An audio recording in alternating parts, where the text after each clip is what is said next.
Welcome back to Good Morning Trinidad and Tobago, while also saying thank you to KJ's Quality Styles. Now, we just saw a piece of work from Dr. Nixon. It's a collaborative piece, and we'll ask her about it. But before we get into that, Dr. Angelique Nixon is with us still, and we're grateful for her presence. But I'm wondering, though, is enough being done to combat gender-based violence in this space, be it Trinidad and Tobago or the region? No, I don't think so. We need to do more. It is a serious growing problem. It's a development issue. And from the perspective of IGDS, Institute for Gender and Development Studies, we just issued on November 25th, which is the International Day to Eliminate Violence Against Women, a very clear press release on a set of calls for what should be priorities in terms of public policy responses to violence against women, specifically needing a strategic plan to end gender-based violence and to deal with gender-based violence and sexual abuse, and to address child marriage in Trinidad and Tobago, which we know is already on the public policy agenda, but to make sure that that legislation is brought up to Parliament. And then also to develop a plan of action to eliminate some of the issues around data collection.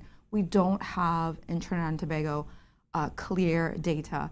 Different silos, different groups collect data, police service collect data, family planning services have data, the Ministry of, the Office of the Prime Minister and the Gender Affairs Division have some data.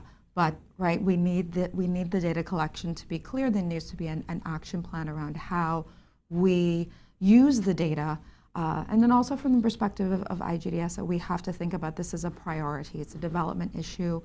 Gender is key to development, and as we have been working on, right, from CEDAW through the Sustainable Development Goals as a part of our own strategies to fight gender inequality, recognizing that that deeply impacts all of our society, and we need serious and immediate action. In terms of partnering, what kind of mix would you like to see with regard to grassroots activism, institutions like IGDS, and government oversight or efforts? I think that CSOs, community organizations, and NGOs who do work around women's rights and issues of gender-based violence need more support, frankly.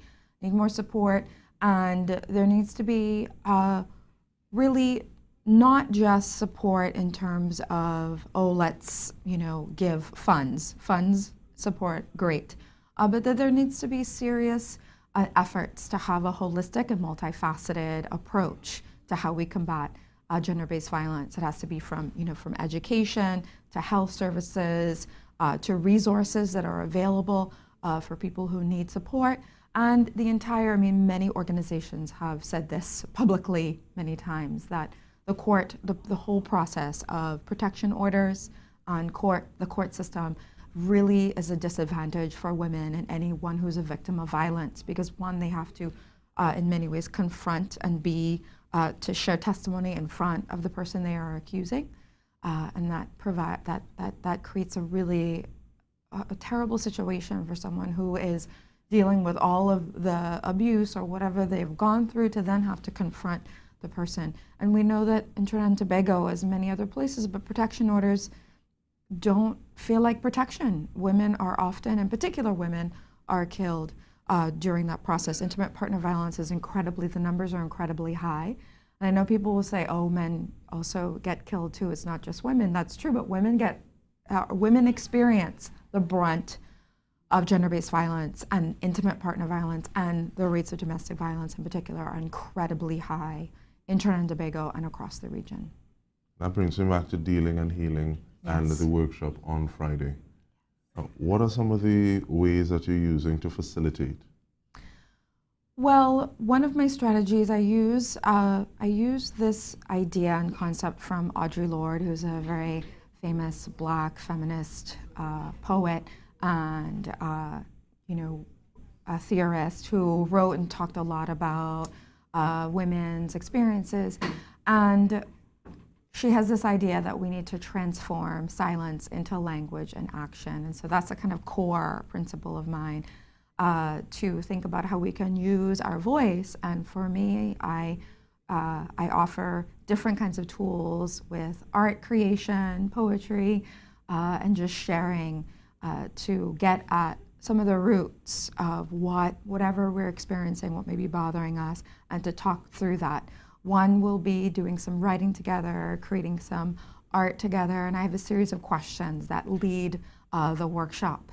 And I have a lot of different materials for us to sit through and talk about and to find a place of healing. And I think this is essential. So writing, art creating, sharing, speaking with each other, and going through some, what I bring up as meditative healing practices and sharing will be the kind of driving force. And I really believe, as others do, that art and writing are places of healing, that sharing, whether we share verbally or share through writing or share through creating something, that creativity is a place where we can find healing and we can find voice. And that is, I think, essential. Someone who wants to share in this on Friday, what time is it? How are they a part of it? Where will it be happening? Well, there's a Facebook group, a Facebook event, so please look for that. It's GBV Healing Workshop, and it's at Wholeness and Wellness Counseling Center in San Juan, and all of that information is online. And you can RSVP to me and let me know that you're coming, and my email address is on the Facebook event, which is my name, Angelique Nixon @gmail.com.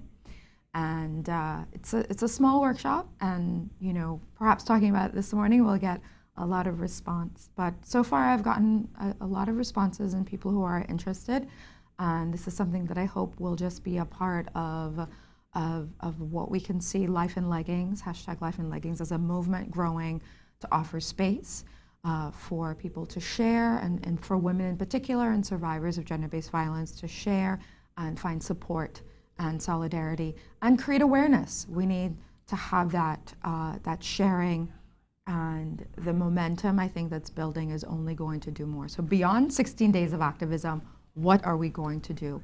And what is that going to look like for us? We always have that question, what happens after? I know someone's asking the question, what will we do with what we have done? And we want to thank you for sharing this space and giving us some of your ideas and your energy this morning, Dr. Angelique Nixon, and letting us know what is happening. So remember, it's on Friday, and the Facebook page, we actually showed the image, so we may do it again, but we will post it on our social platforms. And this is Good Morning Trinidad and Tobago. Stay with us. We have more in store.